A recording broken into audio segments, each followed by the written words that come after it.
Hey guys, OJ Albine here, bringing you guys a pretty different kind of video as per what you'd usually see on the channel. Now, I'm sure if you're in the Mon side of the community, you've seen like a million tier list videos up to this point talking about, either how Pokemon stack up competitively, aesthetically, all that kind of stuff. There hasn't been many that I've really wanted to do that's really caught my eye, just because I'm not the most interesting person when it talks about design or anything like that. I'm not too big on all that stuff. And then competitively, a lot of them, are thinking of like VGC and OU and things like that. So I'm not the most experienced in that, field as well. So I feel like I didn't have much commentary on that. But recently I did see a video by Dr. Slacking. I know I kind of ripped off his idea for talking about the Galarian birds as well. Well, no, not really, but this one is definitely 150% inspired by his video. I'm going to link his video and I believe Finchinator's video that he got the tier list from as well down in the description below. Please go watch those ones. Obviously, I probably wouldn't have even had this idea if it wasn't for those two existing because, they were obviously really solid videos in themselves. So please go check that out. However, I'm going to be ranking these Pokemon that are going to be confirmed coming back in the Isle of Armor DLC. Obviously, there could be some more, but we don't know for sure. These are the ones that we've just seen in trailers and have been 100% confirmed to us. Kind of ranking where I think they'll stack up on a tiering-based draft, what tier they'll be in, and what'll be better than what inside those tiers and things like that. And kind of get some commentary on why I think so and all that good stuff today. I know Dr. Slackens was more so on the impact they'll have on the metagame, but I kind of wanted to do it as a weird little tiering process and use it as an excuse to talk about the mods and all this stuff. So yeah, if you do enjoy videos like this, be sure to let me know though, because this is something I've never done before. So please let me know if you enjoy it or if there's anything I can work on with this kind of stuff. But yeah, with that being said, let's jump right into it. So we're gonna start off with the Azumarill. I personally really like Azumarill. I haven't gotten a chance to draft it myself, but I think it's definitely a tier 1 in a limited dex. We're going to be going over this as if it's a Galar dex only kind of thing. National dex metagames are pretty much well established at this point, and these are all obviously in those metagames, so they're pretty set in stone, but I want to kind of see how this will shake up the Galar dex, like the Wi-Fi type scene and stuff like that. But back to Azumarill, I think Azumarill is really solid. You obviously have access to the belly drum option with Aqua Jet. You're an absolute menace. And then with the pure power, you just have a really good wall breaker in your hands with a, with that double attack boost and a choice band or something like that. Also a decent assault vest user with its good natural bulk and good defensive typing. Fairy and water is great together. I mean, look at Tapu Fini and Primarina, all really annoying bulky tanks that can really take advantage of the defensive typing. Azumarill a little bit less so. It's more of an offensive Pokemon in my opinion, but it still has that option. And something I wanted to talk about it moveset wise, and I wanted to make sure as we type in Azumarill.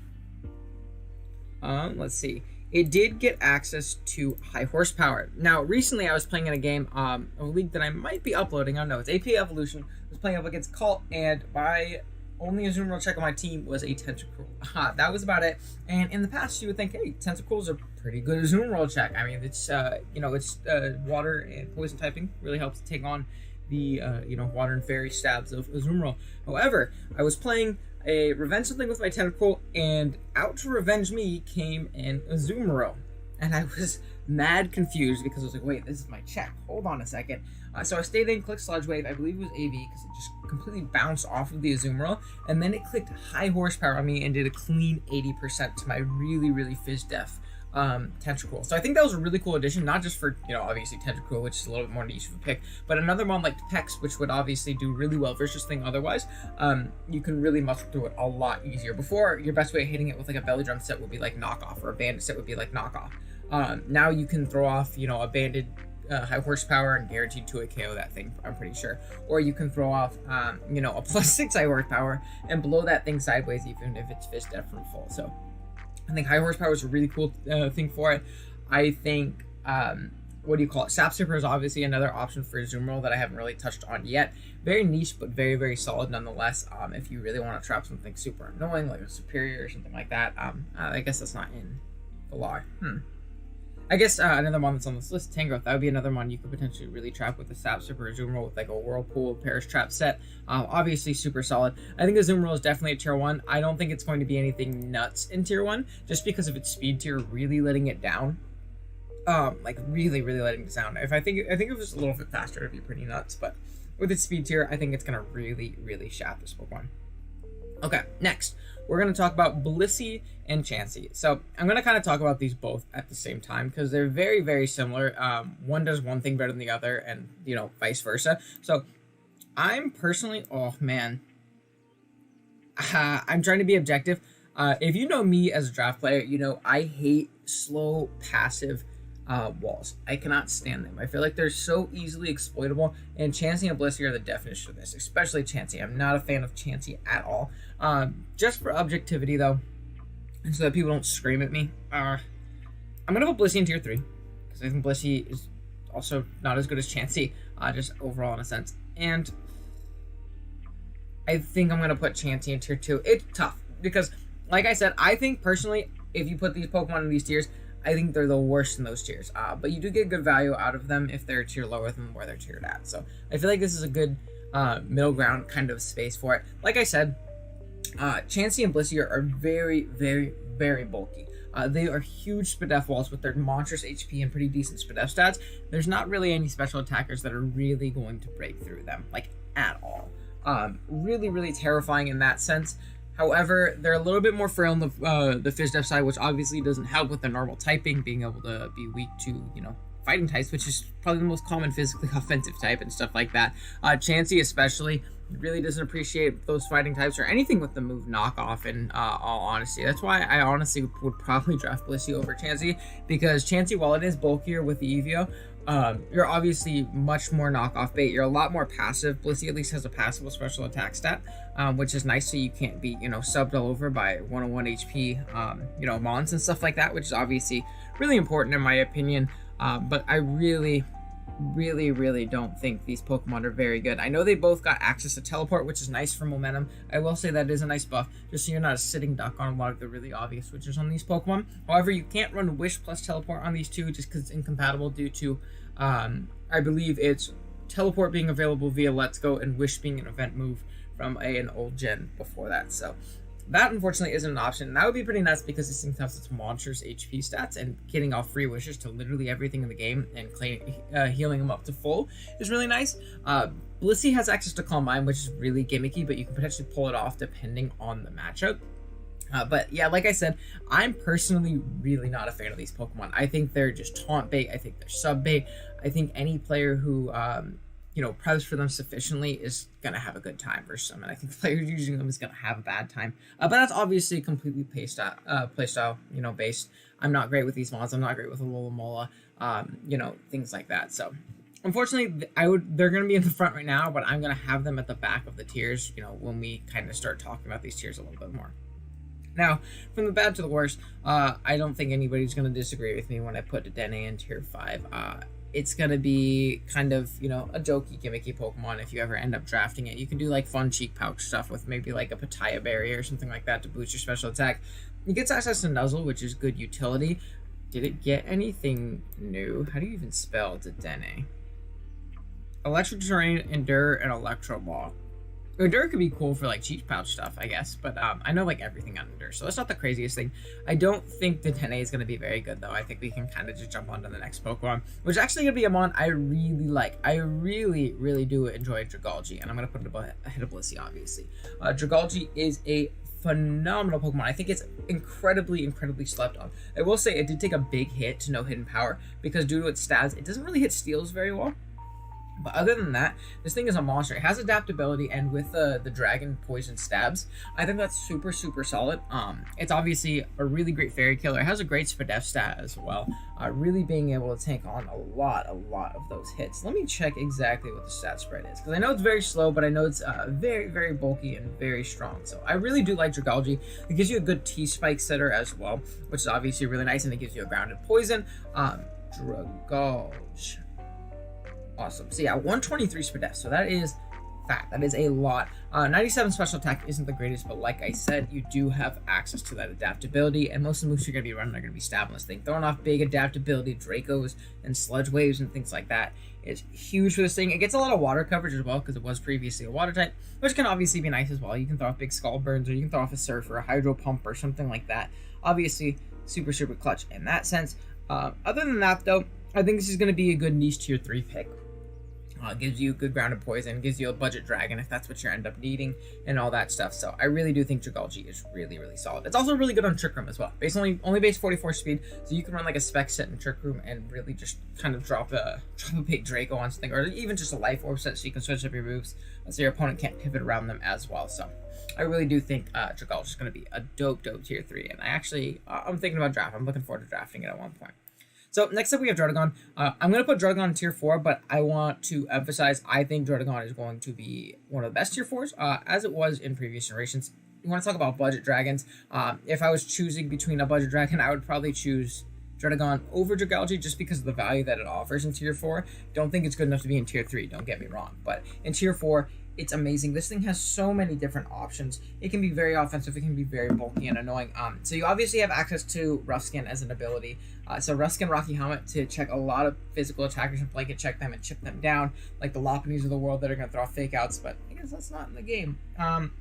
Regardless, being able to kind of make something take that clean like 30% on contact is obviously super clutch. It also has access to Sheer Force, making mixed sets very viable, making just all-out offensive Life Orb sets very viable. It has great coverage as well. Obviously getting it stabbed, but getting stuff like Earthquake and Flamethrower and Focus Blast. Rock Slide is another boosted move by it. Sludge Bomb for fairies. So while this thing doesn't have the craziest special attack set, it's only chilling at 60. When you do Sheer Force boost that, it makes it a lot more viable, which I think is obviously super nice. Let's see, does it have any new toys? Oh, it gets Gunk Shot, so why would you run Sludge Bomb? It gets Gunk Shot for, fairies, which is obviously, pretty crazy. Fire Punch is another one for steel types, especially if you want that Sheer Force boost. So like I said, this thing has great coverage overall.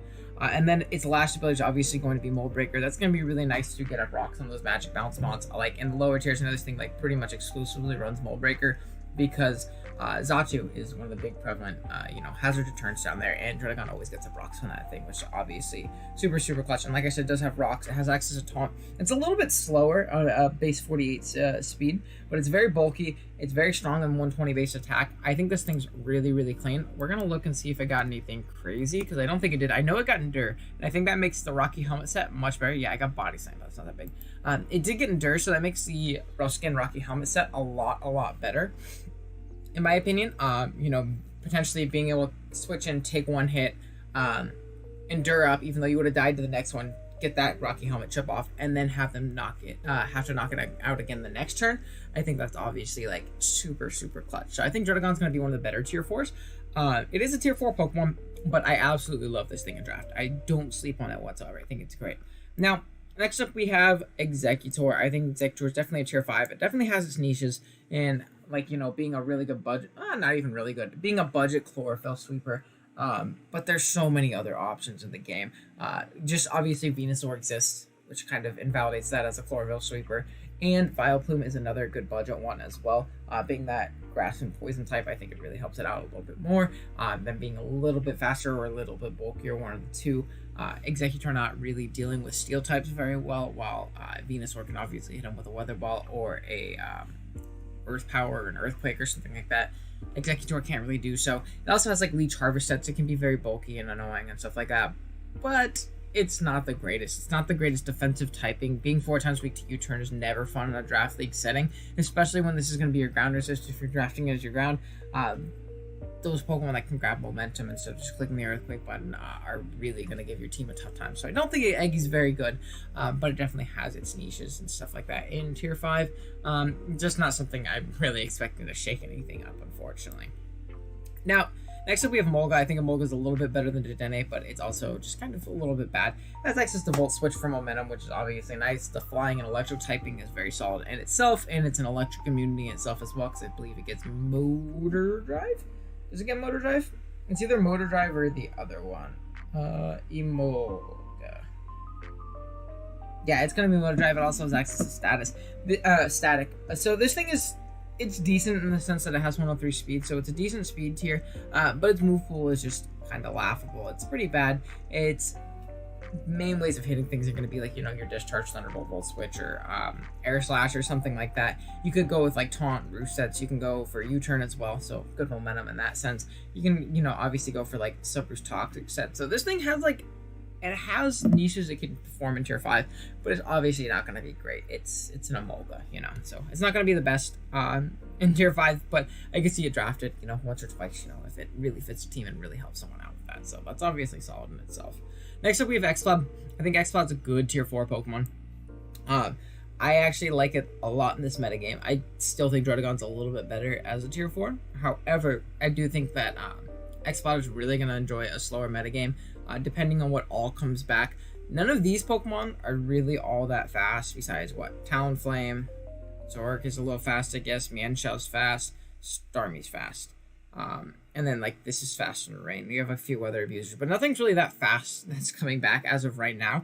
In the Crown Tundra, there will be a little bit fast stuff, but I think X-Club loves slower metagames. It loves playing those slow, bulky, fat teams and throwing out big old Specs Boom Bursts, which legitimately just doesn't have a resist from this Pokemon. It is so hard to switch into a scrappy Boom Burst from X-Club if it's Specs or, you know, Life Orb or Silk Scarf boosted. It doesn't have the greatest crazy stats or anything like that, but I think the raw power of that move and the other moves that it uses, like Fire Blast and, you know, things like that to hit those steel types that resist the Boom Burst, I think it really helps it out in that sense, and I think it's a really good pickup in tier 4. I really do enjoy it. If you really need a low tier wall breaker, X-Pod's your mon, and if you can get it in with good momentum and kind of, you know, circumvent it being slower and a little bit frailer, but you position it well, it can really put a hurt on some slower, bulkier teams and, you know, really do some damage. Now, next up we have Golbat. Golduck. Different goal from Gen 1. I'm going to put this in tier 5 as well. It's a good niche weather sweeper. That's about it. Also Cloud9, which could be kind of cool, I guess. But it's mostly going to be here for, you know, a low tier Swift Swim abuser if you draft, like, you know, a Pelipper just because you like the defensive utility it has, but you want something in the back to abuse weather or something like that. I think that's obviously super solid, so I'm going to put Golduck in tier 5 just because of the fact that you can throw some Swift Swim boosted hits and, you know, really outspeed and do some work, but it's nothing crazy. I could see this thing drafted in maybe like 2% of leagues. It's not going to be anything get meta defining or anything like that, but yeah. So next up we have Kangaskhan, and Kangaskhan is also tier 4. Now, I think I'm going to put it ahead of X-Bot. I love Kang. I think Kang is a phenomenal budget low tier normal. Most of those low tier normals are obviously going to be a throw off big wishes. They're going to be able to do, you know, really good team support things. But Kang, I think, is a little bit better than mons like Audino and Licky because it offers much more of an offensive presence. It also has access to Scrappy, making the seismic tosses, those seismic toss sets a little bit better, or just, you know, offensive banded, not return, so it's wrong, like body slam and fake outs and stuff like that. You're going to be able to hit everything with them, which is obviously nice. It has great coverage as well, being a Gen 1 Pokemon. They get a ridiculous amount of moves for no reason.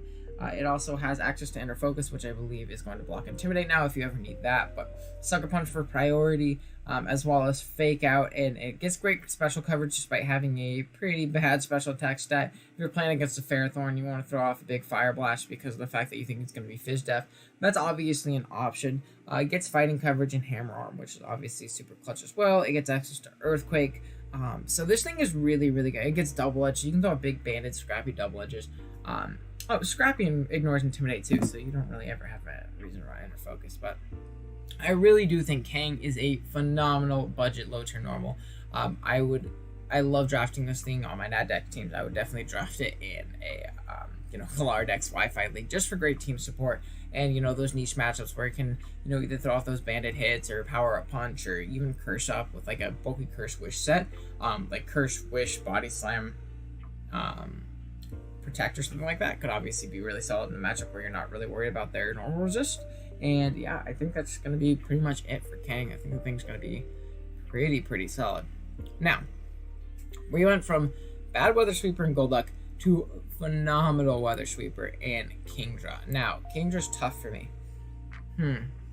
I think it's tough because I think if you put it in tier 2, it really bumps up the value of Rain. I think Rain gets phenomenally boosted. Now, if you put it in tier 1, it's one of the worst tier 1s there, I think, like by far. However, no, I'm gonna do. I think I'm gonna put it in tier 2 for now. Depending on what else we have here, I might move it up or down. Man, it's really tough. It's really tough because I don't think it's worth a tier 1 pick. I really don't. However, I think as a tier 2 Rain Sweeper, I think it's phenomenal. It has like that Infinite Switch syndrome, where it's one of the best tier 2s, or it's one of the worst tier 1s. Nonetheless, I think this thing is going to be a menace under the rain. If you don't know, Kingdra got access to Hurricane. Let's double check our handy dog. Shouts to Ollie for giving me this one. So I can have this ready for the video and stuff like that. Kingdra. Yeah, so Kingdra not only got Liquidation, which is a better physical stat for like Dragon Dance sets or like Banded sets in the rain, it also got access to Hurricane, which is really, really solid. It gives you a much better way of hitting those bulky grass types that would potentially switch into it before. You obviously did have Ice Beam, but this is stronger and it's 100% accurate in rain, so why wouldn't you use Hurricane? That's obviously phenomenal for it.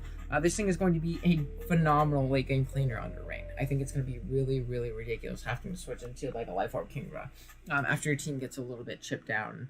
After you set up rain with your Pelipper or your Politoed, which we'll talk about in a little bit, this thing is going to be just, terrifying to deal with, in all honesty. But yeah, I think it's pretty self-explanatory that Kingdra's going to be good. The Dragon Dance sets also have a very good niche. Like I said, it got Liquidation, and obviously in specific matchups that can do well as well. Now, next up we have Krookodile. I think Krookodile is definitely in tier 2.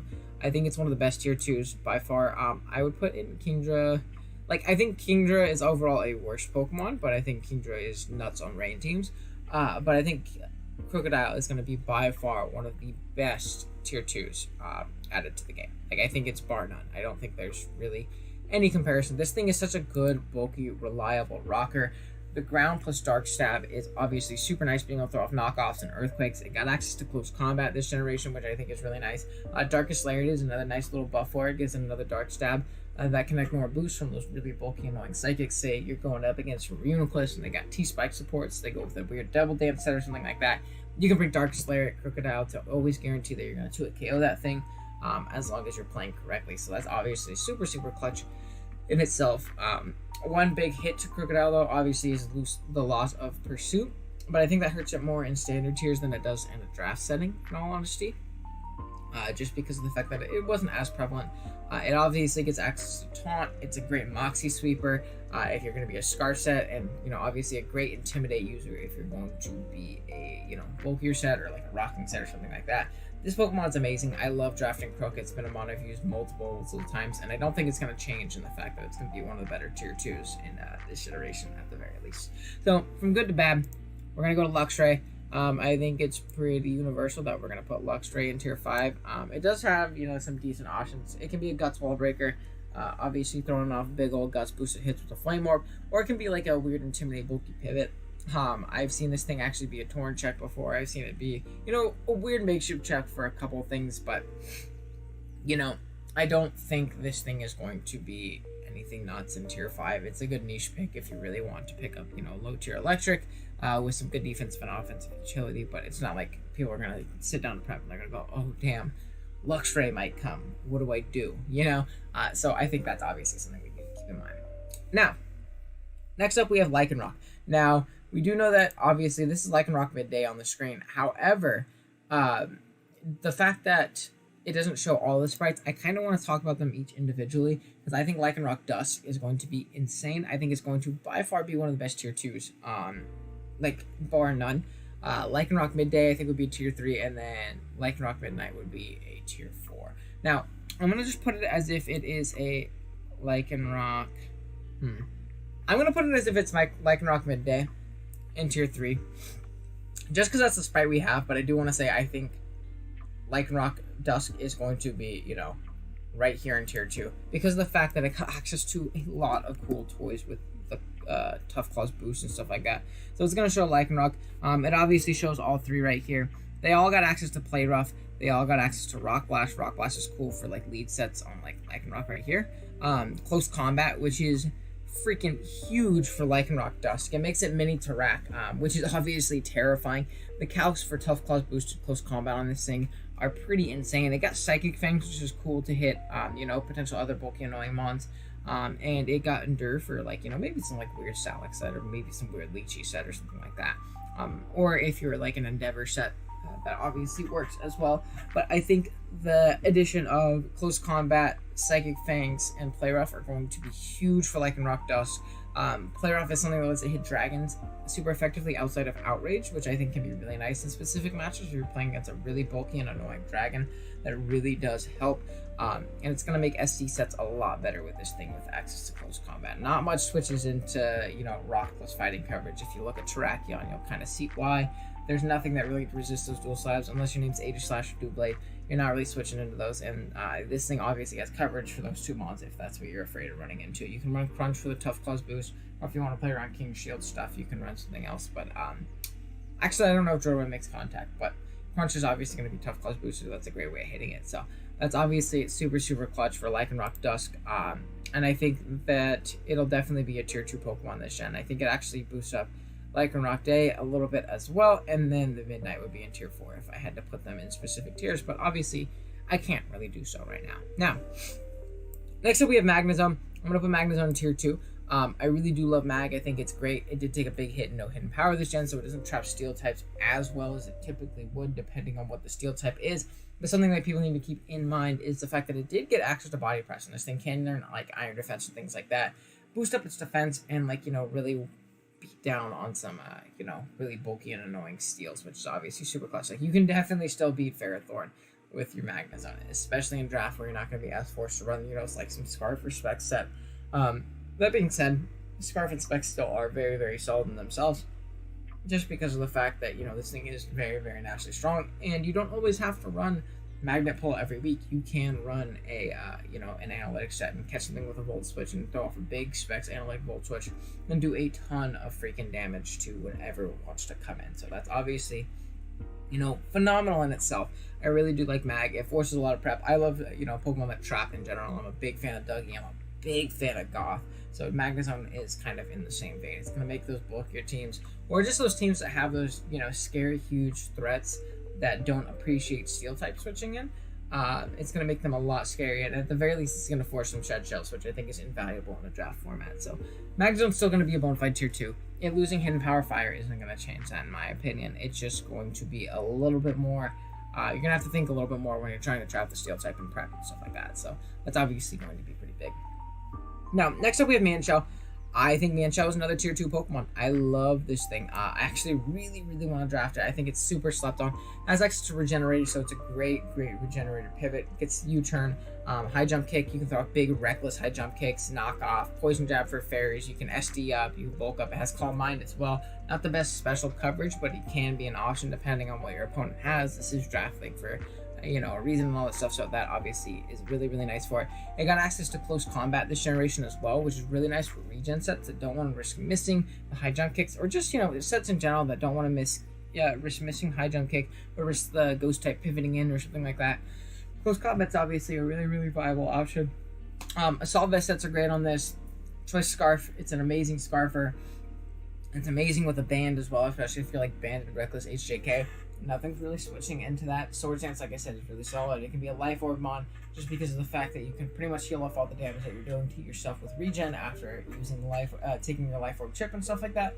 So I really think Manchell is going to be a solid tier 2 in a limited dex. It has a good speed tier as well in that base 105. I believe it's sitting at. Let me check if it's 105 because I don't want to seem like I'm, talking out of my what. Hold on. Manchell. Yep, base 105, 125 attack. So this thing's amazing. I really, really do like Manchell, and I think it's going to be really solid in this, slower metagame. Next up, we have Politoed. I'm going to throw another Pokemon here in Tier 2. I think Pelipper is a little bit better overall as a rain setter, especially with the advent of Boots this gen. Flying type's just getting buffed overall. It covers more typings for the rain teams as well, but Politoed is definitely a very viable option. It's a little bit bulkier, and it has some pretty solid coverage in itself. It doesn't get the Stab Hurricane, but it can obviously throw some Ice Beams for those grasses that want to come in. It obviously gets access to like Whirlpool Perish Trap sets, which is really valuable in itself. It gives another Water Absorb onto the meta for all those Dracovish running around and all that good stuff. So this can be a potential decent check to that thing, which is obviously really nice. It's a good rain user. If someone else snipes Pelipper of you and they're building a rain team, you can obviously grab Politoed to do the same thing. So I really do like Politoed. It's not as good as Pelipper overall in my opinion, but it's still very solid, and I don't think it's like a tier 3 Pokemon. I think that value would be pretty insane. Now, next up we have Poliwrath. This is going to be a Pokemon I'm going to put in tier 4.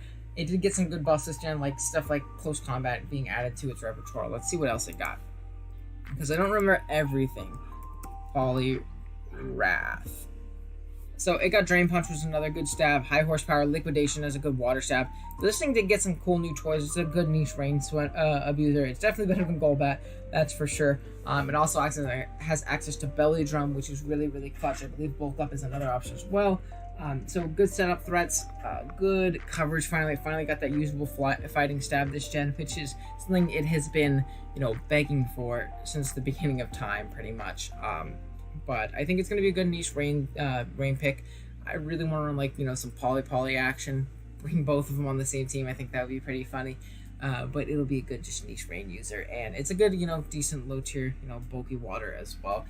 Like Rest Talk bulk up sets can be very annoying as well. So Poliwrath, niche mon, but it definitely has its uses. I think it's too good for tier 5, but it's not necessarily the best thing in tier 4, that's for sure.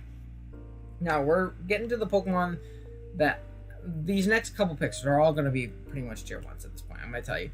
But Scizor, I think, is going to be insane. We're going to throw Scizor right at the top of tier 1. I think this thing is by far going to be sitting right up here.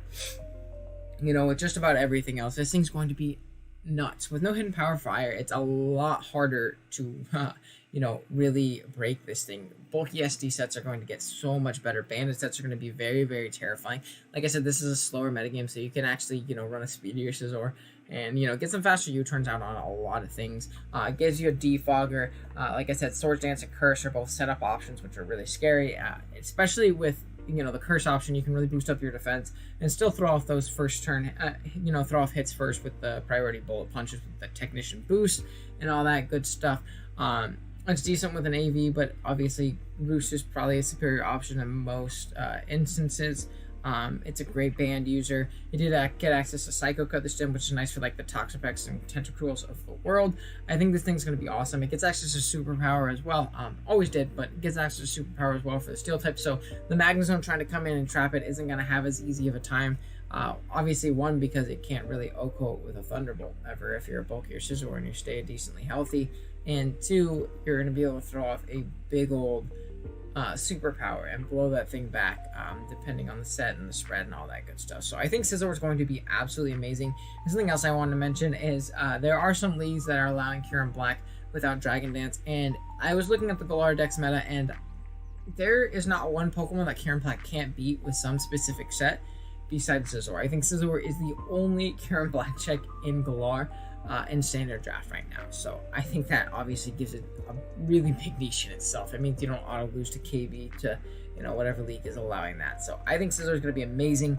I definitely want to draft it like big time. I think it's going to be super, super solid. And yeah, so next up we have Skarm. I think Skarm, man, I am the guy in Gen 7 who scream Skarm is a tier 2, and if you put it in tier 1, you're a psychopath. It's a little bit different in Galar. I think I still, I don't know if I want to throw it in tier 2 or tier 1. I did get access to Body Press, which is obviously big for Skarm. I think that's really nice for it with its beefy defense stat. That's really nice. It gets access to dual hazards and Defog and Taunt and Brave Bird, obviously, for some stab, and Iron Head and Roost. It's a good Pokemon. Not my kind of Pokemon. I don't like drafting hazards as a Pokemon.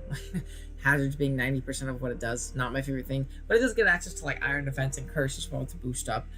So that's obviously super, super nice in itself. But I really don't think it's a tier 1 pick. That's just me personally. Let's see if I can get people upset. I'll put it at the top of tier 2, and maybe I'll put it in the thumbnail, pull a Wolfie or something like that. Really don't think it's that good. Again, I think it did get some sizable buffs, but having hazards the Pokemon isn't the best idea, and being able to taunt this thing is pretty easy, and exploiting with special attackers is obviously really nice as well. So I don't think it's like insane, but yeah, I'm not gonna put it at the top. Now this is a Pokemon I'm gonna put in tier 1. I'm gonna put Slowbro right here. Slowbro got some great buffs this gen. One, it got access to Teleport, and I think Teleport is amazing for a regenerator Pokemon like Slowbro. Being able to switch in, sponge a hit, teleport out, get in your wall breaker. Amazing. I'm using Slowbro on a Nat Dex team on Showdown, and I am freaking loving it. It is so good at what it does now. Being able to throw off those big teleports and stuff like that. Obviously, it does get access to body press now as well, which is really nice with a beefy defense set like it does, and it lets it hit dark types really well, which is obviously super clutch. And then another new toy that it got, it finally got Nasty Plot. Slowking had Nasty Plot before, but Slowbro did not. That's obviously a very sizable buff to Bro there, allowing like OTR sets, like offensive trick room sets, do really well in itself. You can throw off big +2 boosted, Surf, Psychics, Fire Blast. This thing has great coverage as well, so I really do like Slowbro. I think it's going to be amazing. It's going to be a great Trick Room setter. It's going to be a great just Regenerator pivot, and all the regen coming back in Isle of Armor is amazing to see. I mean, obviously you have Bro, you have Mienshao, you have Tangrowth. We've seen Amoonguss as well. It's not on this tier list, but Amoonguss is coming back as well. So there's going to be so much regen back in the game, and I am so excited because I love drafting my regen offense and stuff like that. So yeah, Slowbro is going to be amazing though, and I'm really looking to grab it. It gives a great Vish check to the meta, which obviously very well received and stuff like that. So Slowbro is obviously going to be great this generation, and I think it's definitely a tier 1 Pokemon in the limited decks. I think there's just no question about it. Now, another Pokemon that I think is going to be a lot better is going to be Starmie. I love Starmie. I think it's super slept on in all gens. People say it's not a great spinner. I think it's a great spinner just because of how freaking fast it is. You might, take a big hit afterwards, but you can, usually EV, it'll take any one hit of what you need to. Bulky Starmie sets are obviously really clutch. The rapid spin buff is obviously nice as well. Being able to speed those, Scarfers that might revenge you after a spin is obviously super nice. It gets great coverage, and it's dual stats plus Thunderbolt, Ice Beam, and a bunch of things like that. Analytic is obviously going to punish switch-ins heavily. Natural Cure is a great option as well if you want this to switch in, be like, a nice little burn or status absorber. You can switch in, take, send status, and then pivot out the turn after, afterwards, and obviously have that be gone. Recover for reliable recovery. It gets access to screens, I believe, as well. Starmie is a really solid Pokemon, and I think it's going to be really good, especially the speed tier that it offers this metagame. I think it's going to be really awesome. I wish we would have gotten like Nasty Plot or something. That would have been amazing for Starmie, but regardless, I think this thing's going to be really great. Now, we're going to go back down to some more chill mods. We're going to have Talonflame right here. I'm going to put Talonflame at the top of tier 3. I think it's going to be great this gen. It got nerfed heavy in Gen 7. I think I got buffed a tiny bit in Gen 8. Just because of the fact that boots are a thing now, so you don't have to be so careful around the freaking hazards. You can throw boots on this thing pretty reliably, and it'll pretty much always, be able to switch in and not have to worry about that stuff, which is obviously really nice. Being able to keep your Gale Wings pretty much guaranteed on a switch in is obviously super clutch. It gives a great speed tier. It got access to Hurricane, which makes special sets much more viable. People think of Talonflame as a physical attacker, but its special and physical attack are pretty similar to each other. Let me see exactly how much it is. Yeah, special attack is going to be 74, and the physical attack is going to be 81. So it's really not that much different. So you could run like, Hurricane, Flamethrower / Fire Blast. That's now much more reliably. Bulk Up's obviously a great option for this thing. And yeah, it's just going to be a really good tier 3 Pokemon. It gives you a great speed tier for those teams that really need that jump over that base 115 mon or something like that. Talonflame's definitely going to be your mon for that. So that's obviously like super clutch in itself. And yeah, great Swords Dancer as well, just because of how fast it is and all that good stuff. I really do think that this thing's going to be great. U-turn for momentum. But yeah, that's going to be Talonflame. Now, we have my boy coming back. My boy Tangrowth. I freaking love this mon. I'm going to be a little biased. I'm going to put it above Magnezone. I'm going to put it in this top 4 here, right here.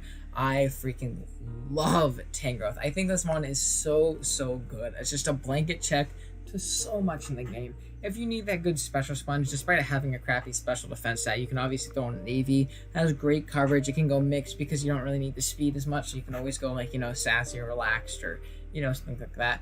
Access Swords Dance, it's a weird chlorophyll sweeper if you really need it to be. It's a great physically defensive wall, especially with like Rocky Helmet and stuff like that, really punishing U-turns on it coming in because they're still going to bounce off big Tangrowth.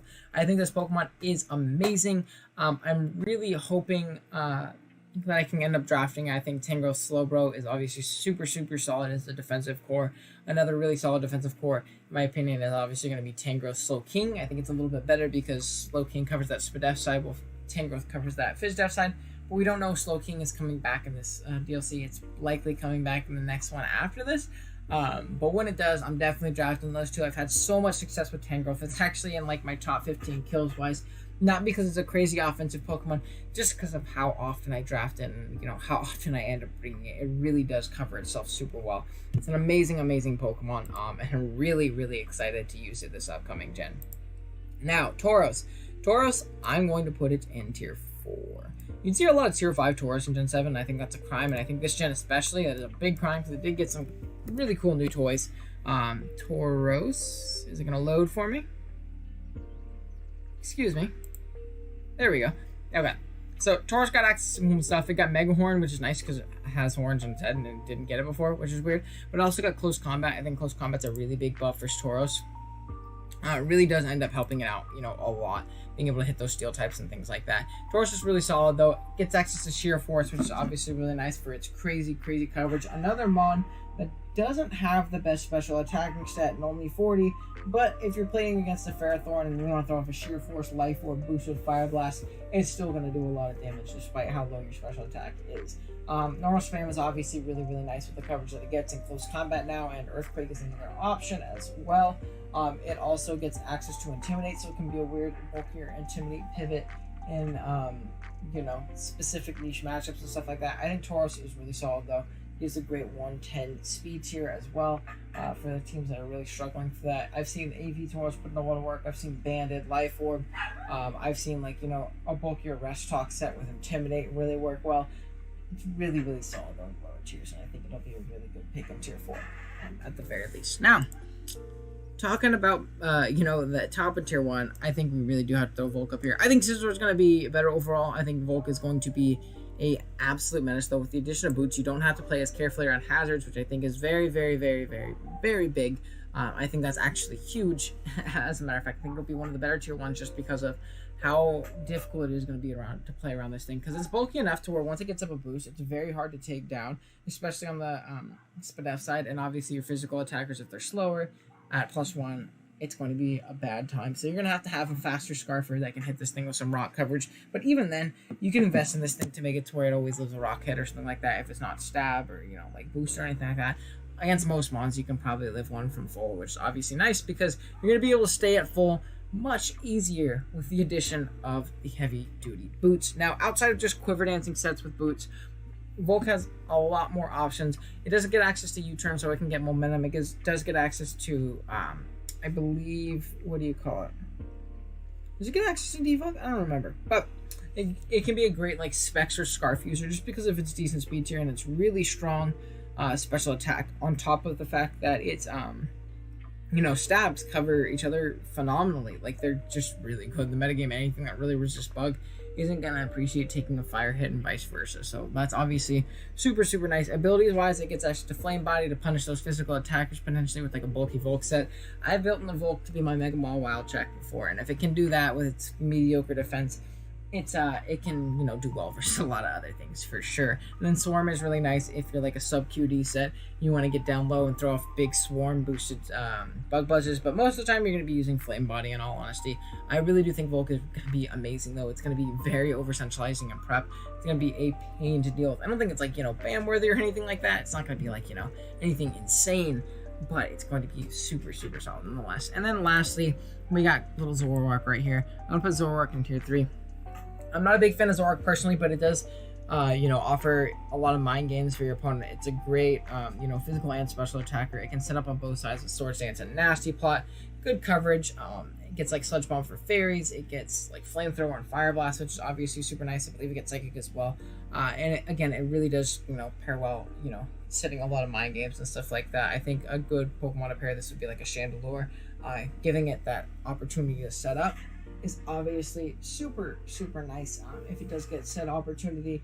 And yeah, Zoroark's just going to be a nice niche Tier 3 pick. It's going to give you a Dark type if you really need it. It's going to give a decent speed tier.